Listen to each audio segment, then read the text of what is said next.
BCCL के block 2 क्षेत्र अंतर्गत एबीओसीपी परियोजना में खान सुरक्षा को लेकर महत्वपूर्ण आयोजन किया गया। हाजरी घर परिसर में मंगलवार को खान सुरक्षा महानिदेशालय मध्य जोन धनबाद के तत्वाधान में वार्षिक खान सुरक्षा पखवाड़ा 2025 का शुभारंभ हुआ। कार्यक्रम में अधिकारी, अभियंता, सुरक्षा कर्मी और बड़ी संख्या में कोलियरी कामगारों ने सक्रिय सहभागिता निभाई। इस अवसर पर डीजीएमएस के डिप्टी डायरेक्टर जावेद आलम सहित वरिष्ठ अधिकारियों ने खदान का निरीक्षण किया और सुरक्षा व्यवस्थाओं, उपकरणों तथा कार्यप्रणाली की गहन समीक्षा की। डिप्टी डायरेक्टर जावेद आलम ने कहा कि खान सुरक्षा केवल नियमों का पालन नहीं, बल्कि हर कर्मी की सामूहिक जिम्मेदारी है। सुरक्षित वातावरण से ही उत्पादन और उत्पादकता बढ़ती है। वहीं बीसीसीएल प्रबंधन ने नियमित प्रशिक्षण और सतर्कता को दुर्घटनाओं की रोकथाम का सबसे प्रभावी उपाय बताया।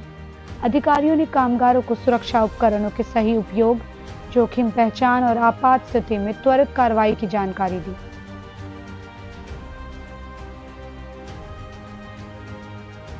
साथ में आपने इस कार्यक्रम का आयोजन किया है तो सच में सराहनीय है और आप सभी इसके बधाई के पात्र हैं। इवन मैं भी यहाँ पे उपस्थित होकर बहुत ज़्यादा उत्साहित महसूस कर रहा हूँ।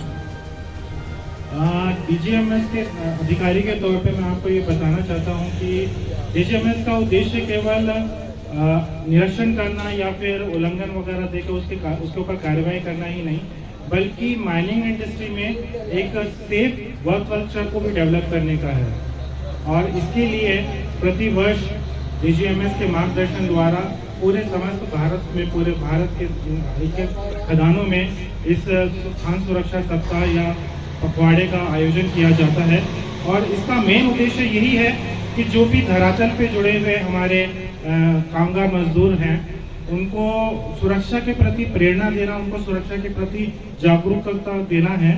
क्योंकि सुरक्षा हमारे लिए कोई ऑप्शन नहीं है, ये हमारे लिए मैंडेटरी चीज़ है। मतलब जैसे कहते हैं ना कि सुरक्षा कोई विकल्प नहीं है हमारे लिए, ये अनिवार्यता है। और जैसे कि आप लोग जानते हैं कि हमारे जितने भी देश की जितनी भी खदानें हैं, उनमें से निकलने वाला जितना भी कोयला, धातु वगैरह जो भी चीज़ें हैं, ये सब हमारे राष्ट्र के प्रगति और निर्माण में बहुत महत्वपूर्ण भूमिका अदा करती हैं।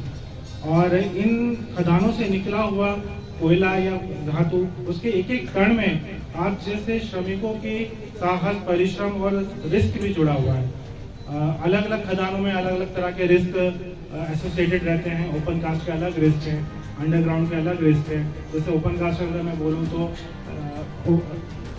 स्लोप स्टेबिलिटी हो गया, इनंडेशन हो गया, या फिर आपका HEMM का मूवमेंट वगैरह हो गया। ये सारे हमारे रिस्क एसोसिएटेड ओपन कास्ट से हैं।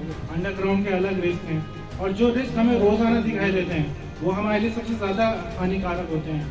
जैसे उदाहरण के तौर पे मैं बताना चाहूँगा कि हाई वाल ऐसी चीज़ है कि हम लोग आजकल ऐसा इसको अनदेखा करे चले जा रहे हैं। कुछ टाइम होता रहता है, हाई वाल क्रिएट होती है, 1 महीना, 2 महीना, 3 महीना जाते हैं और उसके धीरे धीरे करके हम उसके आदी हो जाते हैं। और वो सडन जब एक एक्सीडेंट का रूप लेती है तब बहुत ज़्यादा हमको पता चलता है कि हम कितना अपने आप को कितना रिस्क से एक्सपोजर कर रहे थे।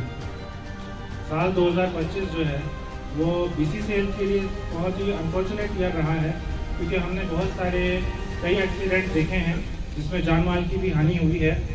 और एज ए इंक्वायरी ऑफिसर अगर मैं देखूं तो ये देखने को मिलता है कि जितने भी एक्सीडेंट हुए हैं, इसमें से सारे के सारे जो कारण रहे हैं, निकल के आए हैं, वो सब मानवीय कारण है, कोई भी प्राकृतिक कारण नहीं है।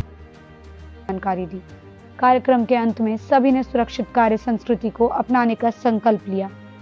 खान सुरक्षा पखवाड़ा का यह आयोजन सौहार्दपूर्ण वातावरण में सफलतापूर्वक संपन्न हुआ।